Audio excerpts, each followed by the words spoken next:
Olá, queridos alunos, tudo bem com vocês? Voltamos aqui para a nossa aula da mediação tecnológica do primeiro ano, para a nossa aulinha 3, o resumo da nossa aula, que nós falamos da relação do indivíduo e da sociedade, né?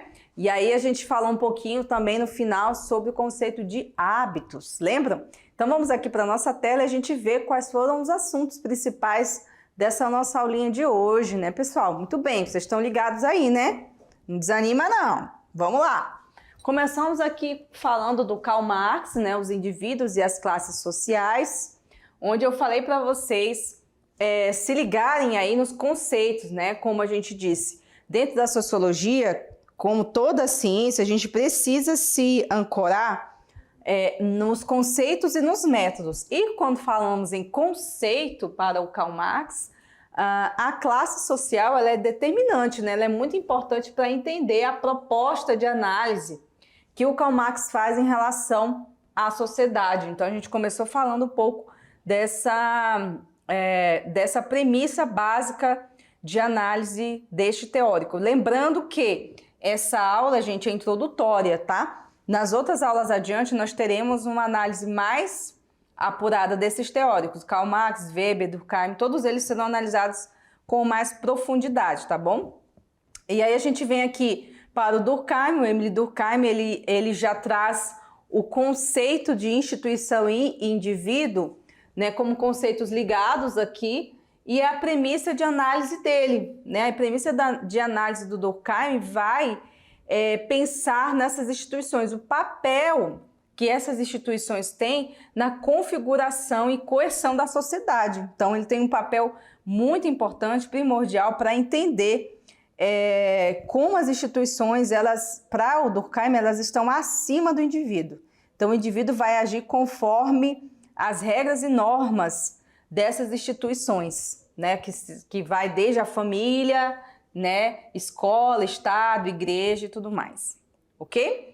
Anotado aí? Então vamos aqui para o Weber. O Weber também traz uma contribuição que vai um pouco diferente dos outros autores. Então ele vem analisar a ação social, o indivíduo, o estado, o poder e o governo. E aí você identifica facilmente, aí depois dessa aula, claro que vocês vão conseguir identificar melhor, que o conceito principal, o conceito base de análise do Max Weber é a ação social que vai ser baseada, né, em várias premissas que serão faladas nas próximas aulas. Aguardem, tá? A gente não vai falar tudo agora, não vai dar spoiler, não. Então, a ação social, ela é a premissa de pensamento da análise do Max Weber. Ele vem trazendo essas análises para o conceito, né, todas as premissas básicas do seu pensamento, tá? O conceito da ação social. Mas tem outros também, tá? E, para finalizar, a gente vem com o conceito de hábitos na vida social. A gente trouxe o Norbert Elias, o Bourdieu, para falar desses hábitos que estão, né, sendo construídos cotidianamente pelos indivíduos e pelos grupos sociais. Então, ele vai ser o resultado da interação e também do próprio individual. Então, a gente tem um hábitos que é construído de acordo com os grupos, de acordo com a cultura, tá? De acordo com várias questões aí que a gente vai analisar mais adiante. A gente ainda vai voltar a falar desse assunto, tá, pessoal? Então, não se preocupem, tá? Então, a gente encerra por aqui a nossa participação aqui desse resumo e vamos para a atividade de sala. Isso mesmo, como vocês já sabem, a gente tira alguns minutinhos aí para vocês fazerem as atividades, corrigirem, conversarem com seus colegas, trocar ideias sobre a aula, com a professora, com o professor, e depois a gente volta para fazer essa correção de conteúdo, tá bom? Aliás, correção de atividade. E também, se tiver alguma coisa a mais para a gente colocar uma informação, sempre será um bom momento, tá bom? Então, eu aguardo vocês, daqui a pouco a gente volta.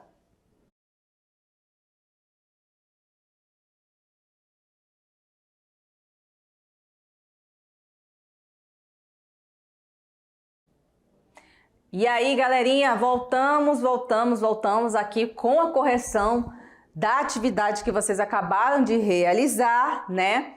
Lembrando que todas as aulas, galerinha, do primeiro ano, a gente sempre tem um momento de correção de atividades, onde a gente vai fazer aí o fechamento, né, de todas dessas aulas, do conteúdo, para saber se vocês estão compreendendo bem, e vocês também saberem se vocês estão conseguindo compreender o conteúdo da aula. A gente já corrige aqui na hora e você já sai sabendo, né, o que você errou, o que você acertou, o que você precisa estudar mais, porque às vezes aí nessas aulas a gente acha que sabe de tudo, aí na hora do exercício a gente pensa aí realmente tem alguma coisa que eu não compreendi aqui. O legal da mediação é que você não compreendeu ali na hora da aula, você pode assistir depois, né? O vídeo fica disponível aí no YouTube para vocês, no nosso canal. Então, professora, eu não entendi direito esse conceito de hábitos. Vai lá no YouTube, cara, assiste de novo. Você pode, né, tirar esse momentinho aí em casa para fazer essas revisões. Não tem problema. O YouTube tá aí, o canal tá aí, é para vocês usarem o quanto vocês quiserem, tá bom? E se você não se inscreveu, se inscreva no canal, né? E assine, ative aí as notificações para vocês ficarem sabendo de aulas novas que estão entrando no canal. Todo dia tem aula nova entrando no canal, viu, gente? Então, mesmo que seja de outra disciplina, de alguma coisa que vocês queiram saber, vocês vão encontrar aqui no nosso canal da mediação. Muito bem. Então, agora vamos para a correção dessa nossa atividade de hoje. Vamos lá? Muito bem. Pessoal, e aí? Vocês acharam muito difícil? Estava muito complicado, e aí, deu para ter uma noção de como é que vocês estão, conseguiram compreender o conteúdo? Nós vamos saber agora, né? Então, gente, a gente começa com a questão número 1, com a cara desses três teóricos. Vocês estão vendo aí tudo barbudo, né? Parece até que eles já sabiam que a moda da barba ia voltar, porque já estavam aí tudo com as barbas grandes. Uns com os cabelos mais desgrenhados, né? Outros sem cabelo, e um com cabelo lambido de vaca. Era aqui o Max, o Max é o desgrenhado, parece que nem penteava o cabelo. O Weber tá assim com a cara de preocupado que não dorme à noite com esse cabelo penteado da vaca. E o coitadinho do Caio estava tão preocupado que já tinha perdido os cabelos tudo da cabeça, bichinho. Então, são com esses três teóricos que nós vamos continuar as nossas próximas aulas, tá? Muito bem, vamos para a pergunta então. Deixa de palhaçada, né, professora? Vamos lá.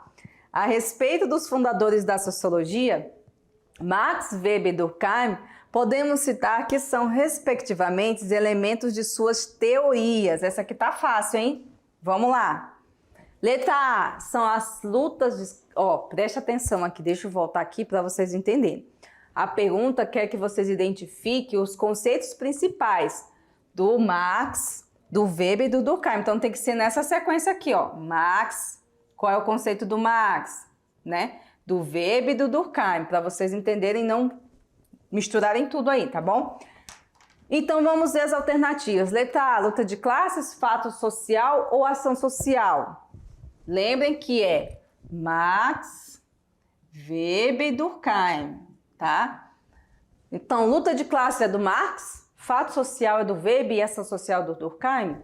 Será, gente? Vamos lá. Letra B, fato social, ação social ou luta de classes? E luta de classes. Ou a C, ação social, luta de classes ou fato social?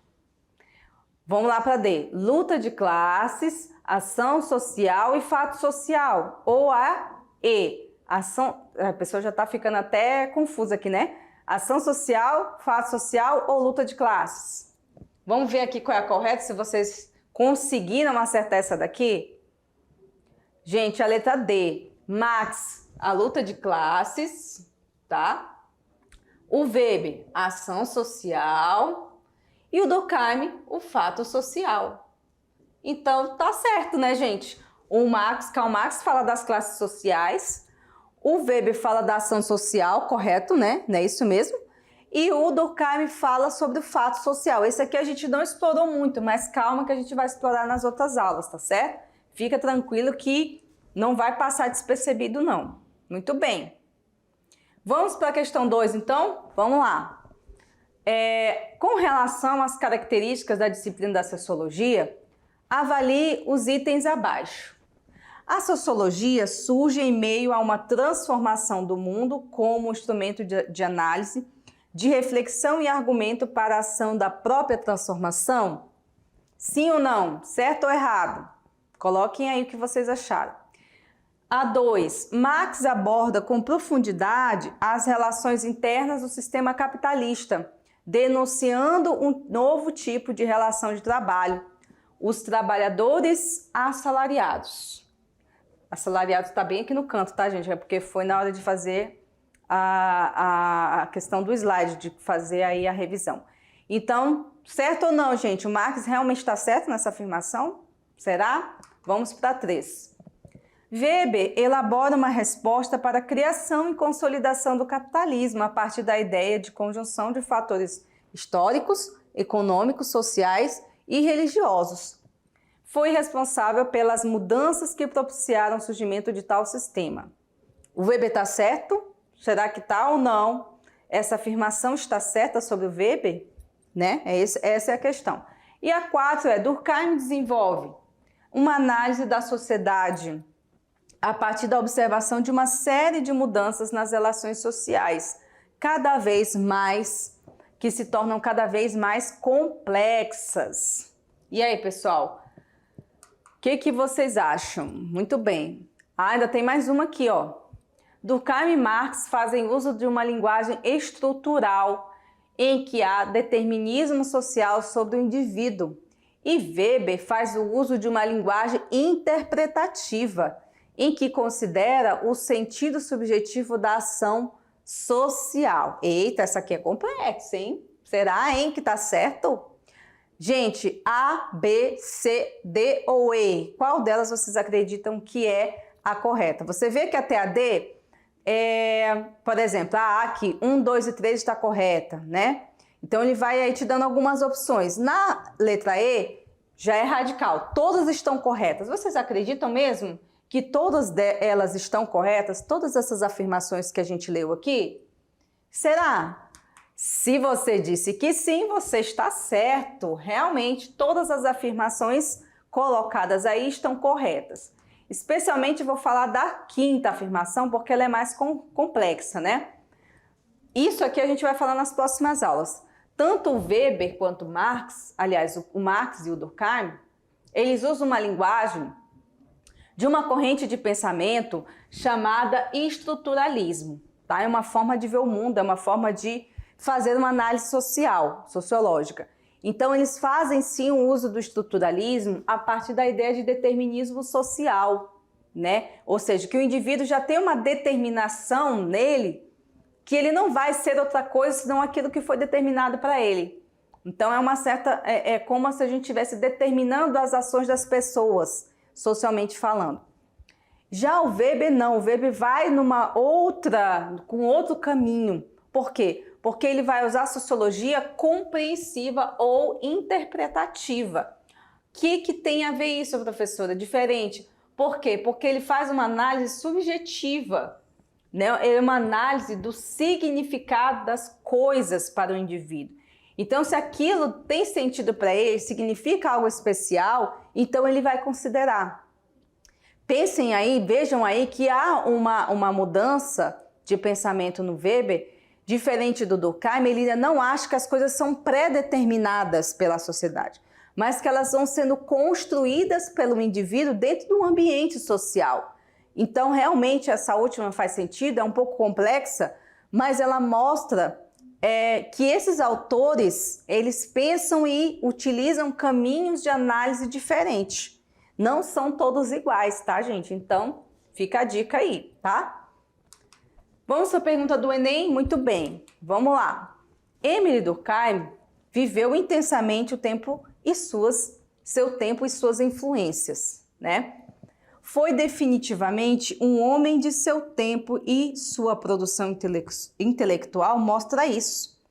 Mas ele foi além do seu tempo, ele não foi só um homem do seu tempo, né? Com o olhar para os acontecimentos de sua época, ele empreendeu uma teoria sociológica desenvolvendo um método normativo para a sistematização que foi posteriormente aplicado em outras áreas das ciências humanas. e amplamente desdobrado da sociologia do século XIX até os dias atuais. Não é à toa, né, gente, que até hoje a gente estuda o Durkheim. Tamanho é a contribuição que ele teve para as ciências sociais, não só para a sociologia, né?